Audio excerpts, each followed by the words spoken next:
Muy buenos días, mis hermanos. Hoy es el Día del Señor, lo decimos cada domingo porque efectivamente así es, y no nos dejaremos de decir porque es necesario que se nos esté recordando que es el Día del Señor. Por lo tanto, en este día la única celebración válida es celebrar a Cristo Jesús. Y sí, qué mejor que animándonos a la adoración.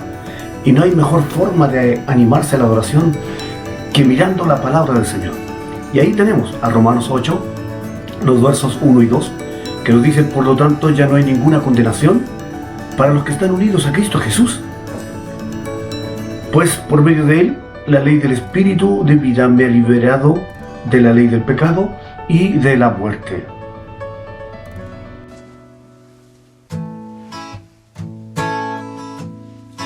En densa oscuridad vagué, perdido en el error, la senda vana del placer a muerte me llevó, siendo rebelde a tu voz, quisiste amarme así, de no haber sido por tu amor, aún huirá de ti. En rumbo a mi perdición, indiferente aún, de mí tuviste compasión, me guiaste a la cruz y contemplé tu gran bondad, sufriste tú por mí, al tu morir en mi lugar, tu gracia recibí.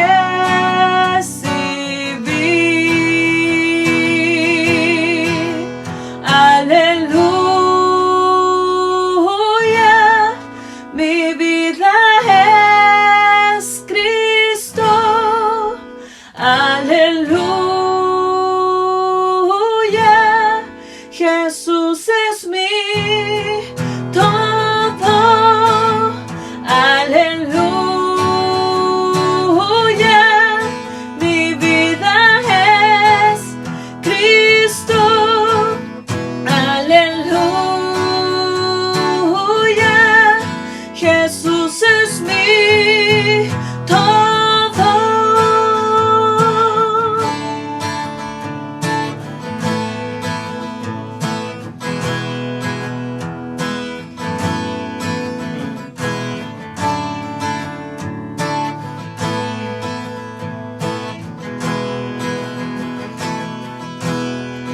Ahora, Señor, tuyo seré y viviré por ti. Tus mandamientos seguiré por tu poder en mí. Usa mi vida, oh Señor, como lo quieras tú, y que sea siempre mi canción, mi gloria eres tú. Aleluya, mi vida es Cristo.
Hola mis hermanos, les invito a que oremos al Señor. Padre Santo, bendito Padre Celestial, gracias por ser nuestro Dios. Te adoramos, te agradecemos, Señor, y honramos tu nombre, porque eres el único y verdadero Dios, Señor, y eso creemos y confesamos. Reconocemos que somos pecadores, Señor, que hemos fallado constantemente, y que aún hoy, Señor, siendo cristianos, muchas veces pecamos delante de tu presencia, no cumpliendo tu palabra, el mensaje que tú nos entregas, la forma de vida que nos has dado para honrar tu nombre, Padre mío. Somos pecadores y por nuestro pecado Cristo ha tenido que morir y padecer en la cruz, y te agradecemos ese amor de Cristo, Señor, que se entregó voluntariamente para pagar la deuda de nuestro pecado, Señor, y así no sufrir el castigo del infierno, Señor, y la condena por nuestro pecado, Señor, el justo pago, Señor, sino que Él se entregó por amor. Ese mismo amor, Señor, que nosotros podamos demostrar a nuestro prójimo, primeramente amándote a ti por sobre todas las cosas, Señor, y amando a nuestro prójimo incondicionalmente, Señor, como Cristo también lo hizo, mostrando la verdad de forma justa, correcta, Señor, en amor, Señor, en sinceridad, no en el reproche, Señor, sino en el mostrarnos el camino perfecto, que es el amor, como tu palabra nos enseña.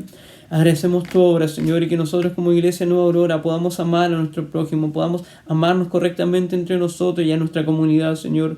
Bendice nuestras vidas, Señor, y que nosotros proclamemos y honremos con nuestros labios, con nuestro diario vivir, tu santo nombre. Te agradecemos y pedimos todo esto en Cristo Jesús. Amén. Mis amados hermanos, hoy estaremos quizás en el último sermón de nuestra serie mixta que hemos tenido durante estos últimos domingos, y quisiera compartirle la palabra del Señor en el libro de Jonás, en el capítulo 1 puntualmente, y hemos titulado esta palabra del Señor en la profundidad de la tristeza.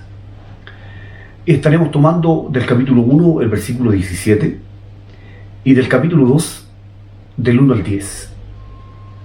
Y sí, nos encontramos aquí con esta bendita palabra del Señor, y cuando pensamos en las profundidades de la tristeza, que todos los seres humanos sin lugar a duda alguna vez lo han tenido o han vivido esas instancias, y por eso que pienso que todos quienes estamos acá reunidos en esta mañana estamos de camino hacia la santidad.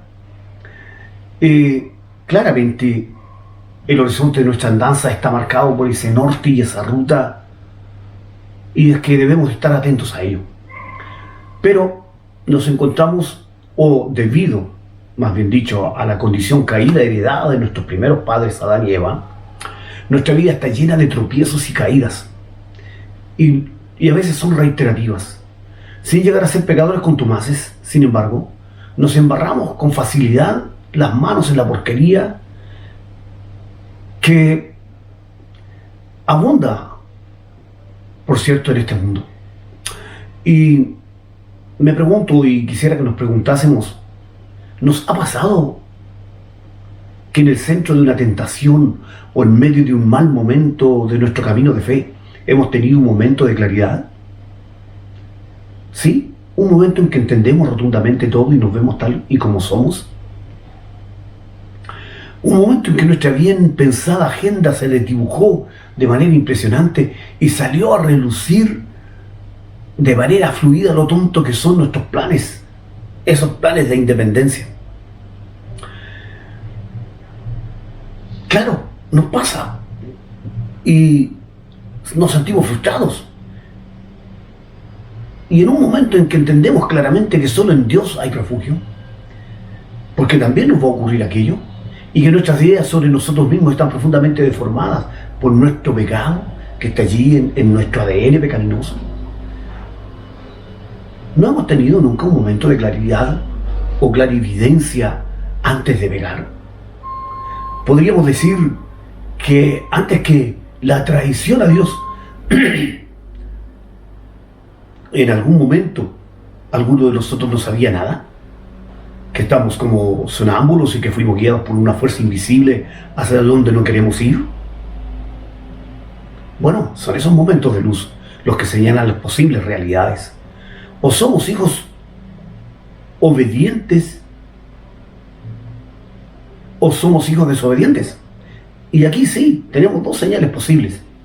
O somos hijos desobedientes conscientes de nuestra rebelión contra Dios y que caemos debido al consentimiento y ante la gravedad de nuestras pasiones desorientadas por nuestra carne?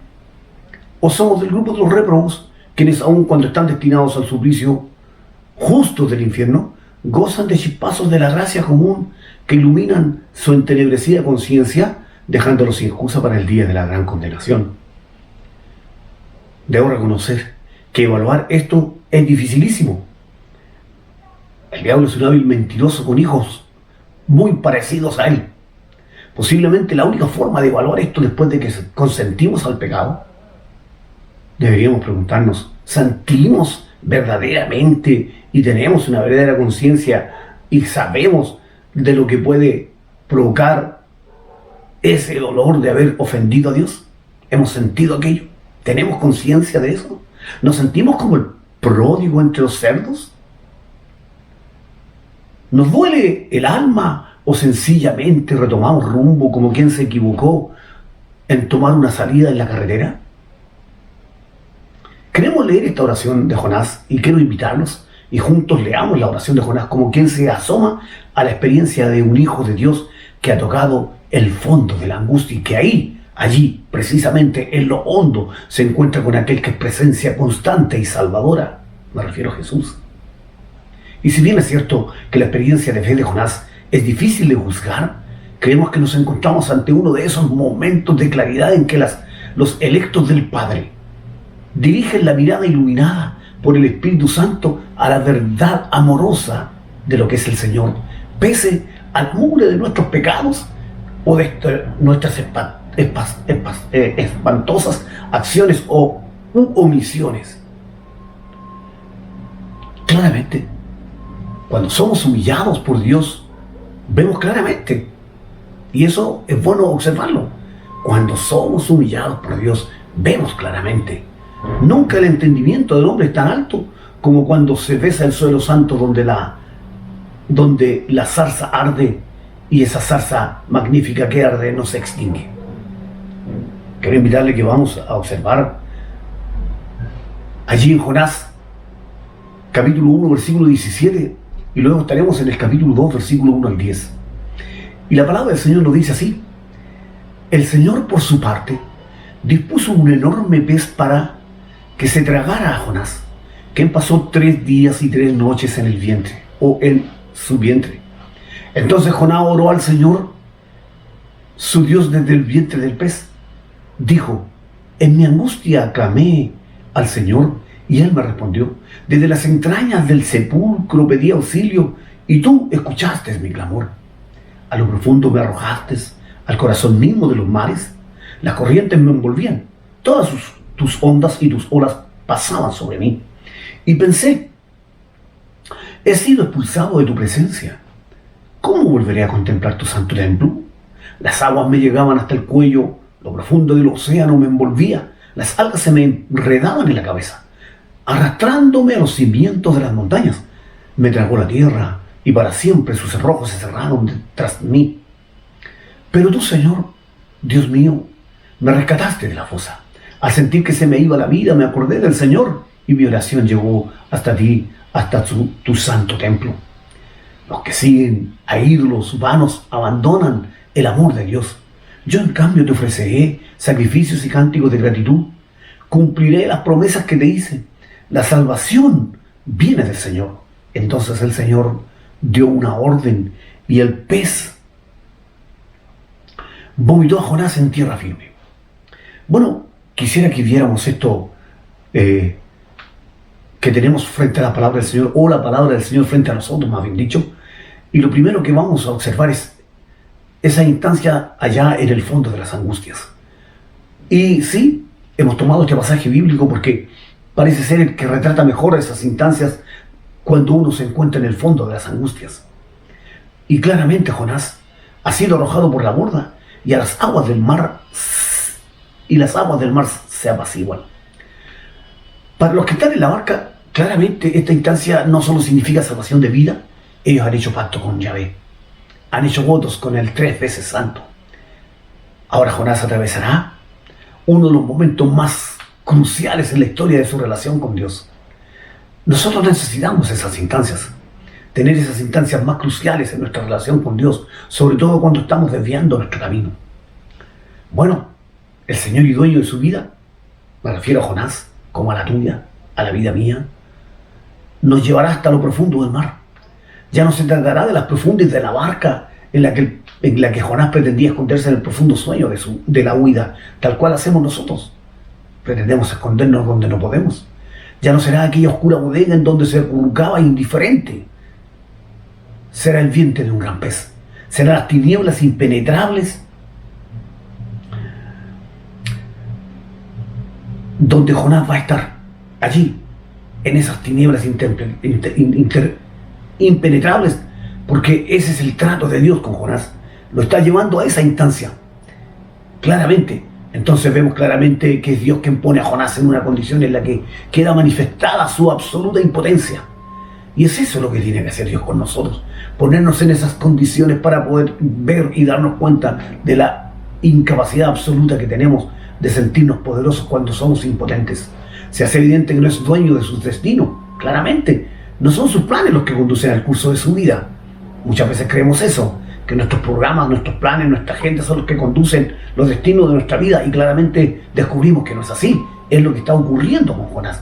Bueno, claramente Dios se encarga de hacer evidente la dependencia de su vida. Entonces, ¿qué dice Jonás? Me echaste a lo profundo, en medio de los mares. Claramente Jonás está en las manos del Dios viviente, y como dice el autor de la carta de los Hebreos, allá en Hebreos 10, capítulo 10, versículo 31, horrenda cosa es caer en manos del Dios vivo. ¿Y qué nos dice Santiago, el apóstol? Él nos dice maravillosamente que el Señor Dios resiste a los soberbios.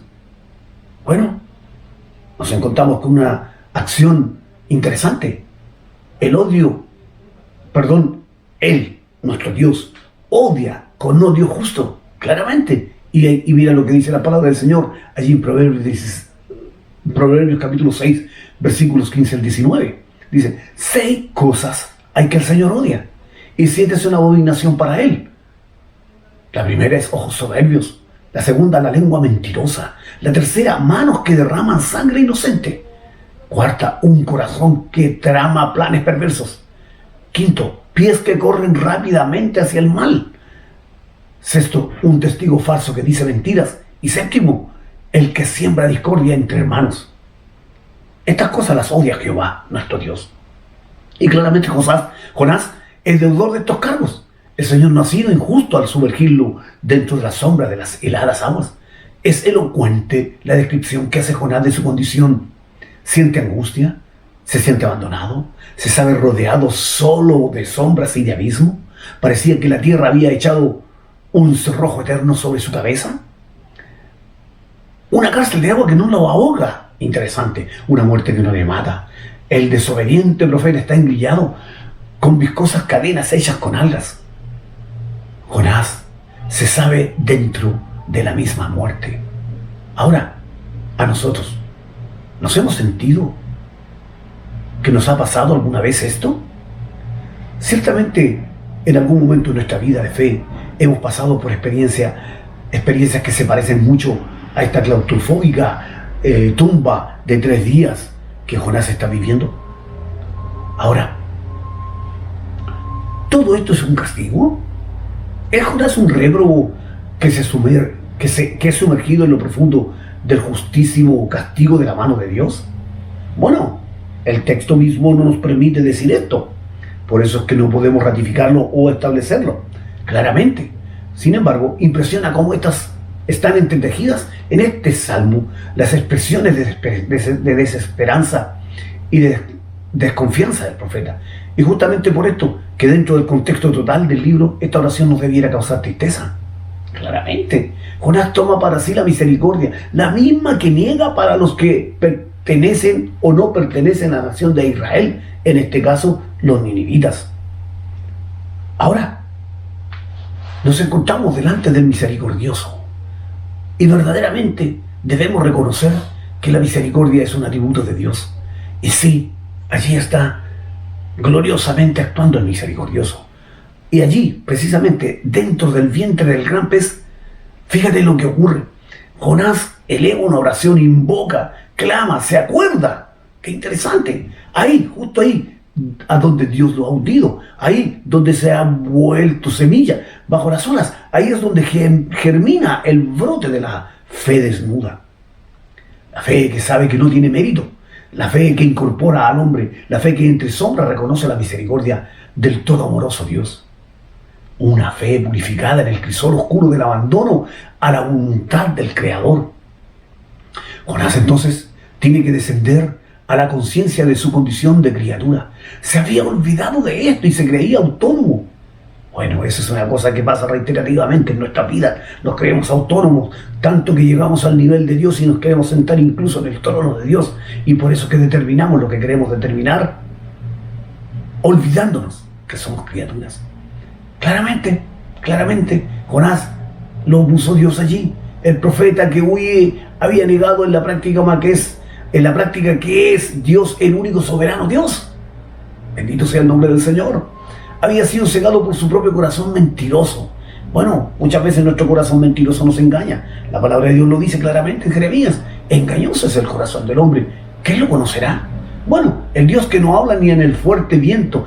Este Dios maravilloso se revela de manera misteriosa. Bendito sea el nombre del Señor. Este Dios que no habla ni en el fuerte viento que rompe los montes y parte las peñas, ni en el terrible terremoto habla, ni en el fuego, sino en el silbido apacible de esa fe desarraipada de todas las superficialidades de nuestras certezas. Por eso, cuando te hablo de esto, tú lo encuentras allí en Reyes, primera, versículo 19, 11 al 13, cuando Dios está hablando con Elías. ¿Dónde está tu orgullo, Jonás? Es la pregunta que debemos hacernos. Y ahora nosotros, oye hermano, oye tú, pastor Ever, ¿dónde está tu orgullo? Lo mismo que debemos preguntarle a Jonás. ¿Dónde está tu amor por la patria? ¿Dónde quedó tu frívolo nacionalismo israelita, Jonás? O a nosotros como iglesia, tu frívolo nacionalismo eclesiástico, que tu iglesia es la mejor. ¿Qué pasa? ¿Qué pasa con ese orgullo? ¿Dónde tu orgullo queda, ese de ser un hebreo? ¿O ese orgullo en nosotros que crea la idea de que somos mejores que otros porque somos presuntos cristianos? Interesante. Debemos preguntarnos todo aquello. Los marineros, claramente estos marineros paganos, esos a los que despreciabas, me refiero a Jonás, ahora mismo están dando saltos de júbilo mientras tú sufres la muerte que no mata en el vientre del pez gigante. Amado hermano, es así como Dios destruye la autosuficiencia en los individuos. Cuidémonos, huyamos de la autosuficiencia. Es así como Dios destruye la autosuficiencia. Bueno, en este caso, en el caso de Jonás, fue un pez. Para Moisés, el pastorear ovejas ajenas por 40 años después de haber sido un príncipe en Egipto. Para Sansón, serán las cadenas que lo ataban a las columnas del templo de Dagón. Para Naamán el sirio, será la lepra. ¿Y qué es para ti? ¿Qué es para mí? ¿Será para nosotros pudo haber sido el cáncer? ¿O el desempleo en esta época compleja? ¿O el divorcio? ¿O la soledad? ¿O la depresión? ¿O incluso la muerte? Bueno, Dios purifica nuestra fe, claramente, y lo hace con sus propios métodos. Limpia de tal manera la imagen que nos hemos hecho de Él, hasta que quede solamente la gracia, quede la misericordia, el total abandono a su perfecta voluntad. Eso es lo que debe prevalecer. Solamente así somos conscientes de que Jehová es capaz de redimir de la sepultura nuestra alma. Claramente, solamente así reconocemos al omnipotente dueño del universo, amados hermanos, como único salvador amoroso de nuestras vidas. Solo aquel que ha sido desnudado de todos sus falsos ídolos es puesto ante la ternura de este inmenso, glorioso y magnífico libertador. Jonás tiene un momento de claridad. Que bueno, así ocurre en nuestra vida. Tengamos un momento de claridad. Jonás tiene un momento de claridad.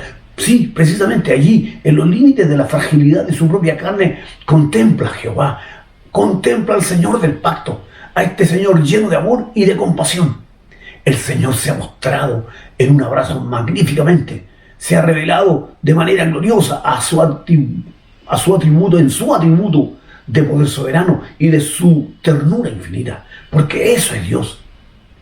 Con corazón el profeta, con un corazón arrepentido y dándose cuenta que con razón el profeta alaba, reconociendo que solamente del Señor viene la salvación, amado hermano. No puede provenir de nadie más, solo del Señor. No viene de usted, de mí, no viene de los hombres.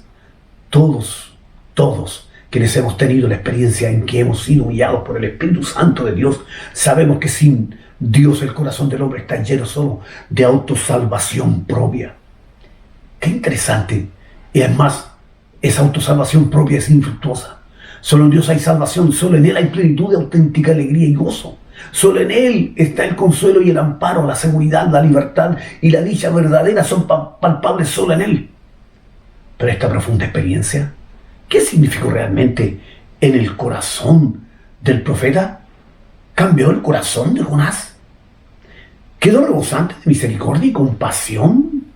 ¿Quedó lleno del deseo que los ninivitas conocieran y fueran salvados por el Dios que él había conocido y por el cual había sido salvado? Qué interesante. Me gustaría que pudiéramos trasladar esto a la iglesia actual. La iglesia en la profundidad de la tristeza. ¿Vemos la iglesia a veces en la profundidad de la tristeza? ¿O no la vemos? ¿O la vemos siempre allá en las alturas, autosuficiente, autodeterminando lo que quiere, sin consultar a Dios? ¿Podríamos observar esto? Quiero reconocer que no es un tema fácil, pero ¿podemos ver la iglesia en la profundidad de la tristeza? Bueno, al ver el tema de cómo ha sido el trato de Dios con Jonás, nos vemos reflejados de diversas maneras nosotros. Claramente, hasta ahora, hemos visto cómo la iglesia ha huido de la gracia siendo indolente. Es más, tenemos una iglesia orgullosa, tratando de llevar su propia agenda y no haciendo la santa voluntad del Dios, de este Dios maravilloso revelado y revelada esa voluntad en las Santas Escrituras, la Biblia. Pero, ¿y ahora dónde está nuestro reflejo? ¿De qué forma Jonás en el vientre del pez es un tipo de la iglesia? La iglesia está en el vientre del pez cuando es sumisa bajo la mano de Dios. Bueno, es el caso de Jonás. ¿Cuándo se sometió? Cuando estaba dentro del pez, sometiéndose a la mano de Dios. La iglesia, cuando esté dentro del pez, en el vientre del pez, obviamente entonces será sumisa bajo la mano de Dios. Ahora, la iglesia está bajo las muchas aguas cuando tiene que ser despojada de todo aquello que en ella no es de Dios. Y a veces la iglesia necesita ser despojada de todo aquello que no es de Dios, que es más evidente que lo de Dios en su vida. Entonces, esto tiene que ver con que la iglesia se quede pura con solo lo que es imprescindible. Esto es lo que Dios nos está hablando por su palabra. Entonces, mirémonos. ¿De dónde vienen los conflictos y la enemistad entre nosotros? ¿De dónde nacen los enojos y los conflictos? Miremos la iglesia en qué estado está. Seamos honestos, miremos la iglesia en cómo está. ¿Para dónde están caminando nuestros líderes? ¿Para dónde está caminando la iglesia? ¿Está caminando en el camino determinado por Dios? ¿O hemos determinado nuestros propios caminos y nuestros propios objetivos? Bueno, te vuelvo a preguntar, miremos, ¿de dónde vienen los conflictos y las enemistades entre nosotros? ¿De dónde nacen los enojos y los conflictos? Bueno, el apóstol Santiago lo dice preciosamente en el capítulo 1, versículo 1. ¿De dónde vienen las guerras y los pleitos entre vosotros? Pregunta Santiago. Y lo ratifica. ¿No es de vuestras pasiones, las cuales combaten en vuestros miembros? Eso es lo que nos está diciendo el Señor. Entonces permítame ser más directo con la respuesta. Nuestros conflictos y nuestras guerras vienen de puras tonterías. Cuando nuestro corazón está centrado en esas necesidades, claramente perderemos el foco de lo que realmente es importante. Por eso necesitamos, claramente, volvernos a Jesús, porque nos hemos olvidado de Jesús y de su infinita gracia. Bendito sea el nombre del Señor. Relegamos el evangelio y la cruz a un segundo plano. Hacemos grupitos por contienda y damos puñaladas cobardes en la chimuchila del chisme. ¡Qué impresionante! Y nos va a mostrar la verdad. De hecho, cuando la verdad se nos viene encima, la ocultamos y la escondemos. Porque necesitamos cubrir las espaldas a nuestros amigos. Bendito sea el nombre del Señor.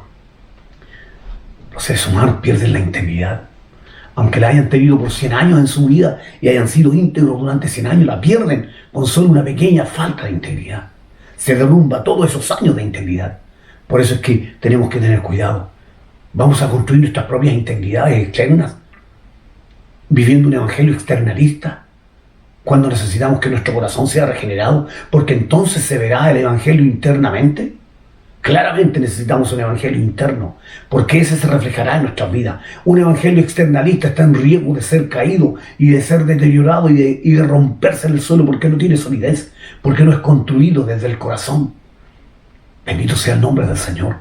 Una iglesia que pierde su foco en el evangelio es una reunión de puros jueces inocentes que gastan el tiempo en hablar de otros y de los otros, olvidando que en realidad son pecadores necesitados de arrepentimiento. Eso es lo que necesitamos reconocer. Olvidémonos, dejemos de creer que somos superiores a otros porque no se nos ven nuestros pecados. Dejemos de pensar que somos superiores porque vivimos una vida moralmente ejemplar. Pero ¿qué hay de tu corazón? Todo eso es externo, amado hermano, amados pastores, eso es externo. Vivir vidas externas, un evangelio externalizado, es un evangelio débil, pobre, pronto caerá y no se volverá a reconstruir ni a parar. El único evangelio que permanece es ese interno, ese que regenera desde adentro hacia afuera. Bueno, esa iglesia termina siendo una iglesia farisea cuando vive de la manera externa. Una iglesia a imagen y semejanza de nosotros mismos, o en este caso, a imagen y semejanza de Jonás. Te hago una pregunta. Si conoces algo de Corea del Norte, amado hermano, te debo contar que ¿tú crees que la iglesia subterránea de Corea del Norte, esa que se reúne de a 5 personas para no ser descubierta y que recita pasajes de la Escritura de memoria para no ser sorprendidos cargando la Biblia, se preocupa de que la hermana Sun Hee no saludó a la hermana Yan Mi? ¿O que la familia Kim está enojada con la familia Park porque no los invitaron a almorzar? ¿Crees o creemos nosotros que los cristianos que hoy están siendo masacrados en Egipto por el terrorismo islamista están preocupados por quién dijo lo que dijo sin que debiera haber dicho de esa manera o debiera haberlo dicho de otra manera? Hermanos, por favor, la iglesia está en esas condiciones, llena de chimuchina y cosas raras. Hermanos, la iglesia que se enfrasca en discusiones tontas e intrascendentales solo demuestra que no tiene a Jesús como su Señor. Tiene su propio señorío. Están viviendo su propio señorío. Necesitamos que el Señor de verdad gobierne nuestras vidas. Oye, esa iglesia que vive en esas condiciones sin el señorío de Dios demuestra que debe ser purificada en el vientre de un pez en lo profundo de las aguas.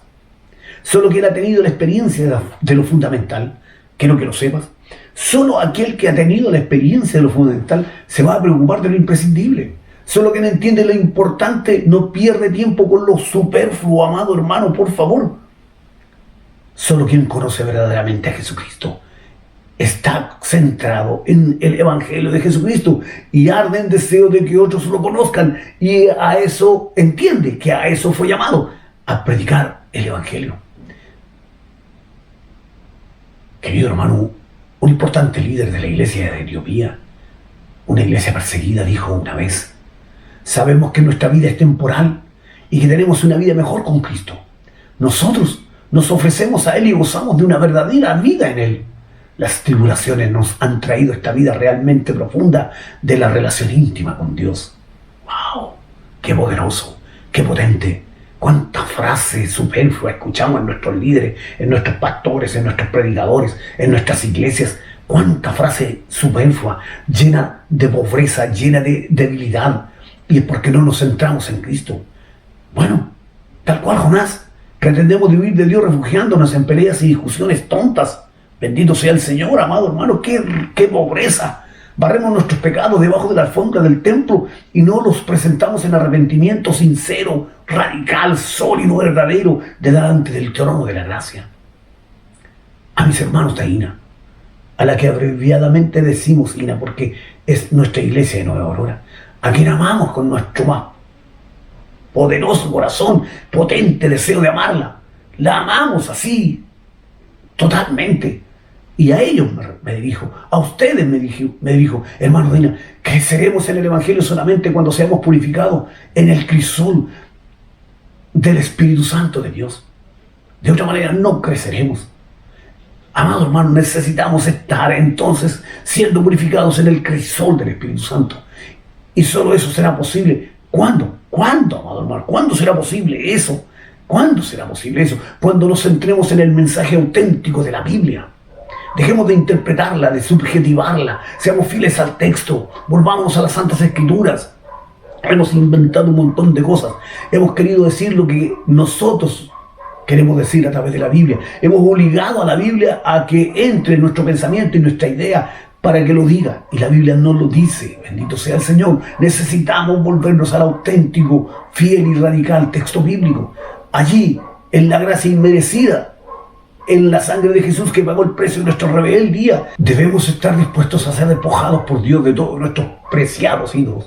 Tú los conoces, tú sabes cuáles son los ídolos que has levantado. Yo sé cuáles son los ídolos que yo he levantado. Bendito sea el nombre del Señor. Y necesito que sean derribados. El primero de ellos, que es muy cubierto por nosotros, que lo tratamos de disimular. El primero de ellos es el orgullo. Oye, esa es una bestia feroz que destruye la fraternidad y que provoca divisiones. El orgullo siempre tendrá por objetivo eso.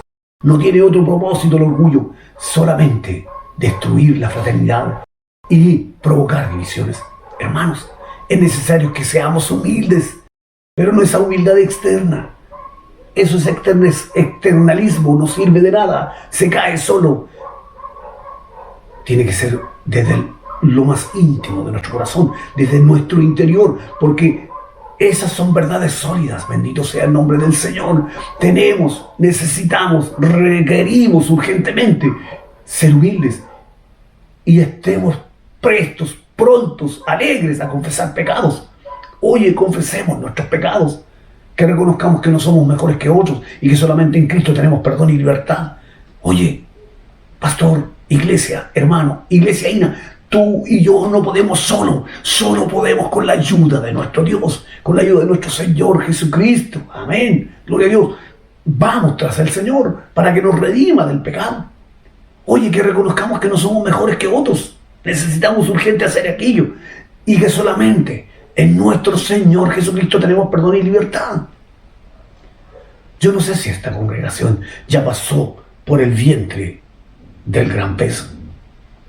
Yo no sé si Dios está preparando otras profundidades en donde hundirnos para que reconozcamos nuestra dependencia exclusiva de su misericordia, de su bondad. Yo no lo sé, pero lo que sí veo es que debemos pedirnos perdón unos a otros, pedirles perdón a los que ya no vienen, pedirles perdón a los que hemos ofendido con nuestras diferencias. ¿Estás dispuesto a hacerlo? Si no quieres, te voy a informar.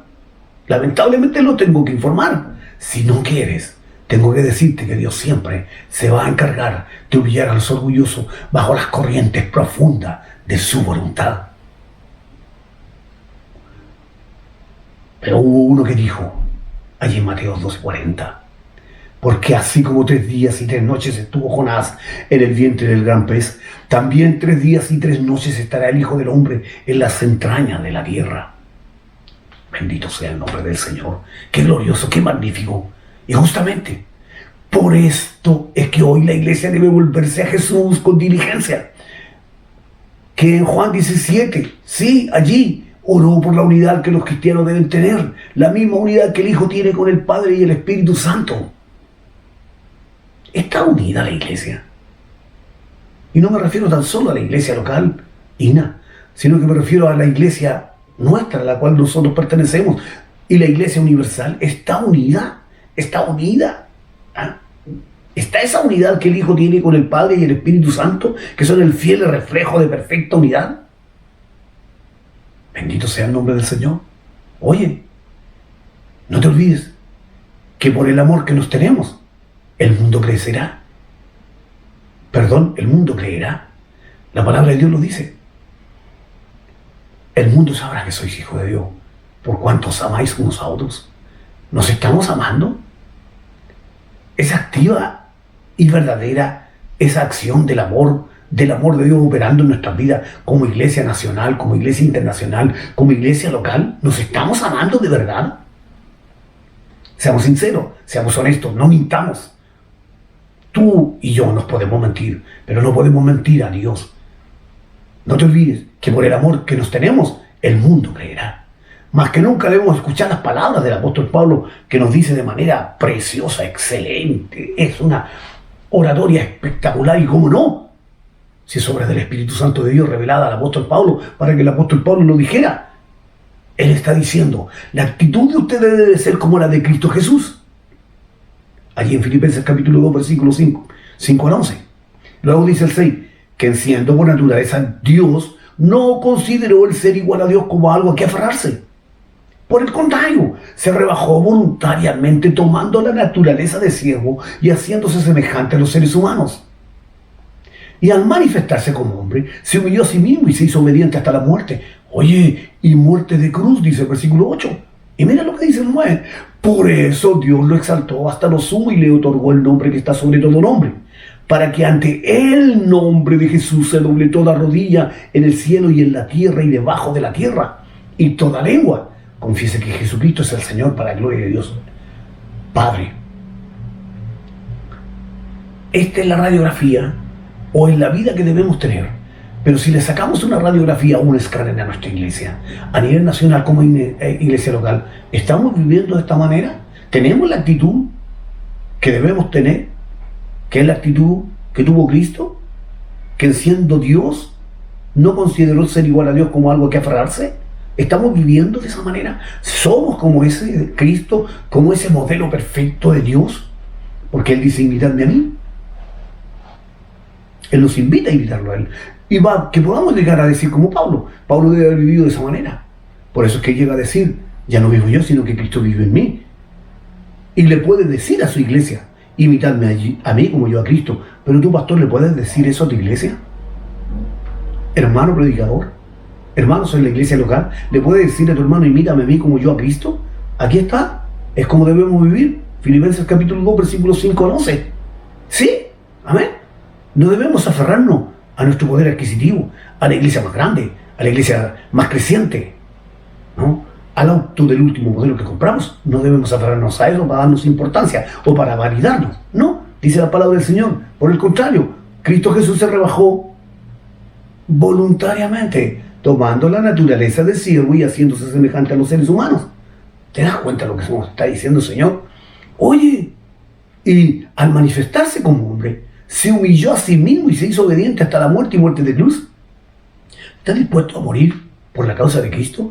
¿A morir en tu orgullo, en tus ídolos y hacerlos desaparecer de tu vida? Amén. ¿Estás centrado todo en ti? ¿O tu centralidad es Cristo? ¿Tu deleite es Cristo? ¿O tus bienes? ¿O tu iglesia? ¿O tu cultura? ¿O tu educación? Ten cuidado. Por eso necesitamos mirar esta palabra del Señor. ¿Sí?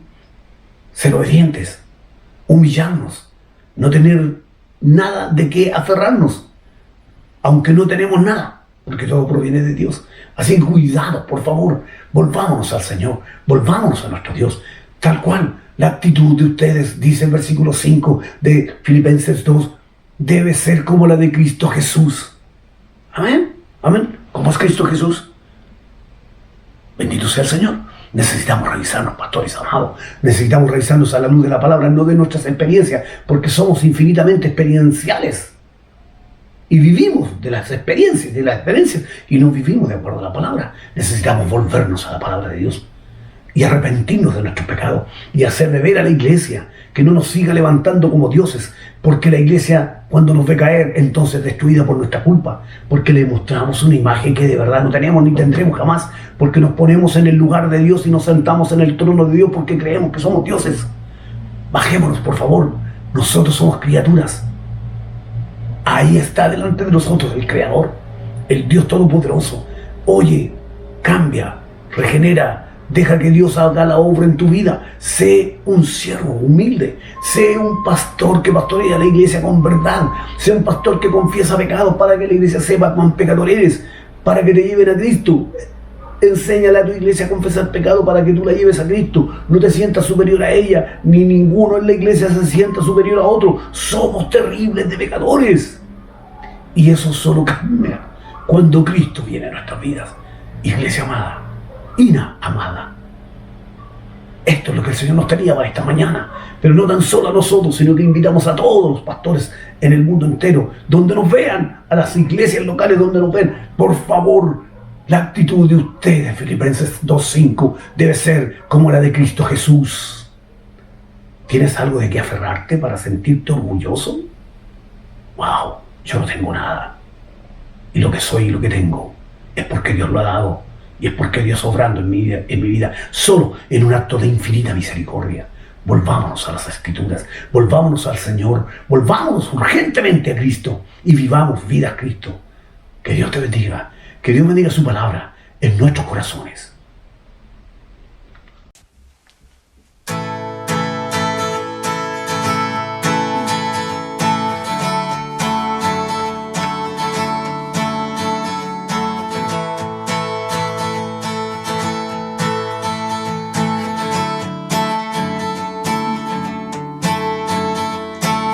Quien rompe el poder del pecado, su amor es fuerte y poderoso, el Rey de gloria, el Rey de majestad. Conmueve al mundo con su estruendo y nos asombra con maravillas, el Rey de gloria, el Rey de majestad. Gracias sublimes, perfecto es tu amor. Tomaste mi lugar, cargaste tú mi cruz, tu vida diste ahí.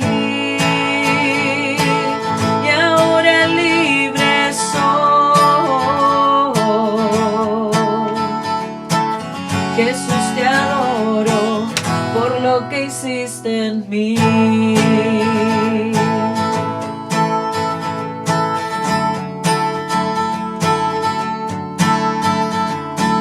Pusiste en orden todo el caos, nos adoptaste como tus hijos, el Rey de gloria, el Rey de majestad.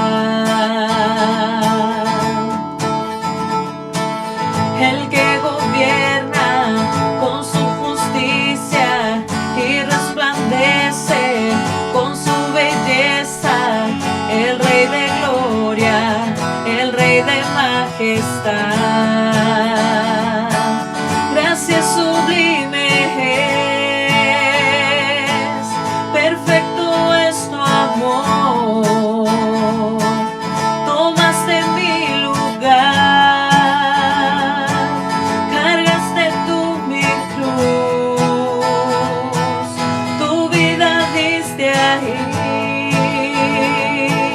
y ahora libre soy. Jesús, te adoro por lo que hiciste en mí. Digno es el Cordero de Dios, digno es el Rey que la muerte venció. Digno es el Cordero de Dios, digno es el Rey que la muerte venció. Digno es el Cordero de Dios, digno es el Rey que la muerte venció. Digno es el Cordero de Dios, digno, digno, digno es Él. Gracias sublimes, perfecto es tu amor. Tomaste mi lugar, cargaste tú mi cruz, tu vida diste ahí. Y ahora libre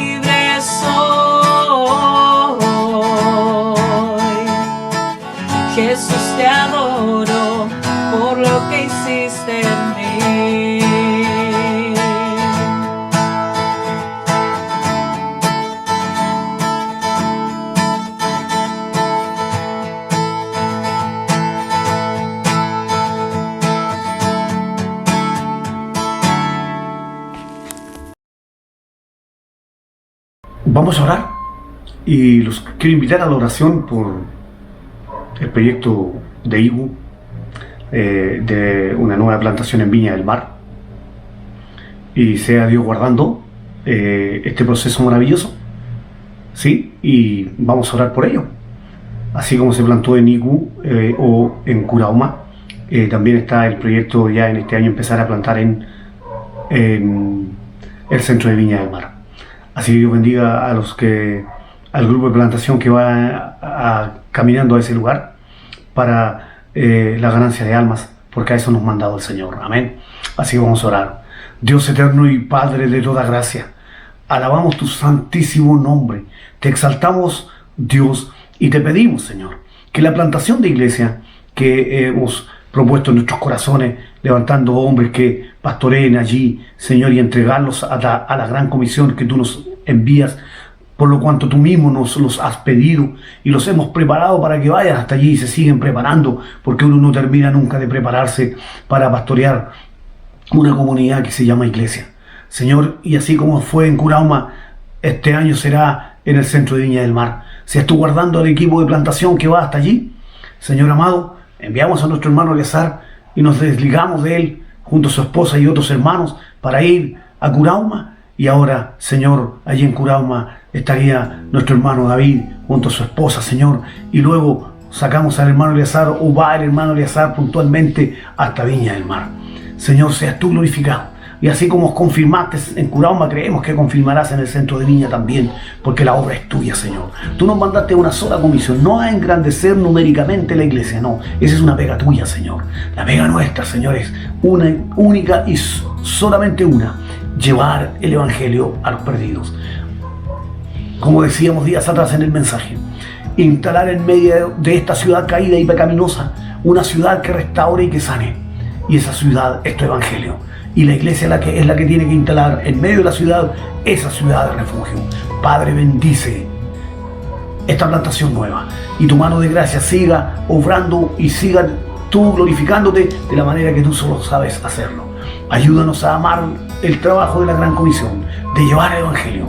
Bendice, Señor, estos proyectos y guárdanos en toda unidad del Espíritu, en comunión de los santos, Señor, y sigamos llevando el evangelio, porque el resultado de traer las almas y de convertir las almas es tuyo, no es nuestro. Nuestra tarea solo es predicar el evangelio, y el evangelio entra en el corazón de los que creen y los regenera y los transforma, pero es tu evangelio. Gracias, Padre. Te pedimos, Señor, esto en el nombre de Jesús, nuestro buen Señor y Dios. Amén. Mis hermanos, bueno, gracias al Señor tenemos nuestras comunidades misionales, un tipo de trabajo que hemos adoptado y que nos ha sido de tanta bendición, sin lugar a duda. Y sí, te invitamos a ti que no estás en una de estas comunidades, incorpórate. Te vamos a dar la forma en que te puedes incorporar. Amén. Así que Dios te bendiga. Y sí, nuestras comunidades misionales están allí. Una en Nueva Aurora, que es dirigida por nuestro pastor Eber. Y sí, estamos a las 9 de la noche. También en Marte, la comunidad de Placilla, a las 20 horas. Y la comunidad de Valparaíso está los días martes también a las 21 horas. Así que, amados hermanos, te invitamos. ¿Y cómo puedes hacerlo para incorporarte o cómo contactarte con los que dirigimos estas comunidades? Puedes escanear los códigos QR y allí nos contactas a alguno de nosotros, y quiero que sepan que, dalo por sentado, te vamos a atender, porque queremos que te incorpores a una de estas comunidades. Estas comunidades han sido de tremenda bendición para nuestras vidas, y sí, han construido mejores vidas cristianas. O sea, no mejores vidas cristianas, porque no hay peores. O eres cristiano o no lo eres. Hemos construido cristianos sólidos y verdaderos allí, sí, a través de estas comunidades misionales. Estas mismas comunidades misionales nos han bendecido con un discipulado 1 a 1, que es mujeres con mujeres y hombres con hombres. Y sí, amado hermano, en estas conversaciones, que son conversatorios, una vez a la semana, una horita, ¿sí?, entre hombres con hombres, mujeres con mujeres, discipulado 1 a 1, han servido de gran bendición, han sido nuestras vidas. Y sí, en esas instancias hemos venido a confesar pecado y hemos crecido y nos vemos como una iglesia saludable a causa de vivir una vida en comunidad, en confesión de pecado. Y eso nace del reconocer que no hay ninguno de nosotros que es mejor al otro, sino que todos necesitamos un Salvador que es Cristo, porque todos somos terribles de pecadores. Así que la comunidad misional genera por sí sola, de manera casi inmediata, el discipulado uno a uno, hombres con hombres, mujeres con mujeres. Así que te invitamos. Ahora, amado hermano y amigos que nos ven y nos escuchan, quiero contarte que tenemos las redes sociales, las cuales nos han sido tremendamente útiles. Y sí, hemos ocupado esta herramienta y esta pandemia nos ha permitido a dejar ese vulgarismo que no podemos trabajar a través de las redes sociales. Estamos aprendiendo y gloria a Dios por ello. Y ya, sí, cómo hemos visto la magnífica gracia operando a través de estas redes sociales. Y ahí las tenemos: Facebook, Instagram, YouTube. Y claramente, amado hermano, como te digo, nos puedes ver allí. Allí nos encuentras. Es más, ahí en YouTube y Facebook nos encuentras como Iglesia Nueva Aurora, a la que nosotros cariñosa y amorosamente, porque así lo sentimos, le llamamos INA. Así que te esperamos, búscanos, allí nos encuentras. Que tengas una buena semana, que Dios te bendiga. Y mira, tú sabes que como iglesia, que hemos adoptado para nuestra vida de término de culto cada domingo, la bendición final con un texto bíblico. No hay nada que nos pueda bendecir más que un texto bíblico. Y allí está, bendito sea el nombre del Señor. La palabra del Señor la tenemos, o el texto bíblico lo tenemos allí en 2 de Corintios capítulo 13, versículo 11. Y mira, la palabra del Señor nos dice así: no te olvides, nos anima al Evangelio, nos anima a lo que fuimos enviados, a la gran comisión o a la gran misión, ¿cierto?, de llevar el Evangelio al mundo entero. Y más encima hemos adoptado como la bendición final de nuestro culto para nuestras vidas esta palabra del Señor.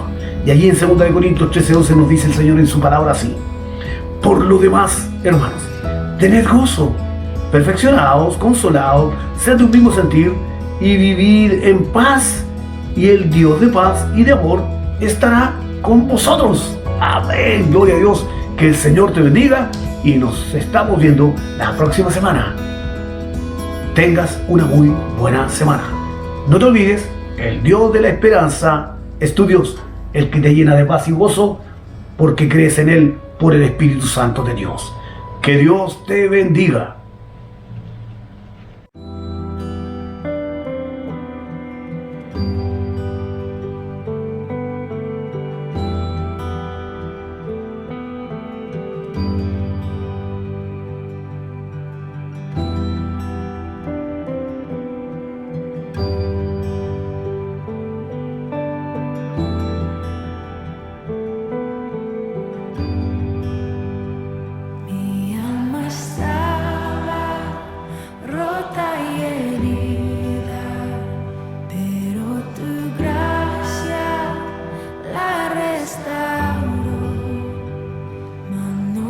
Así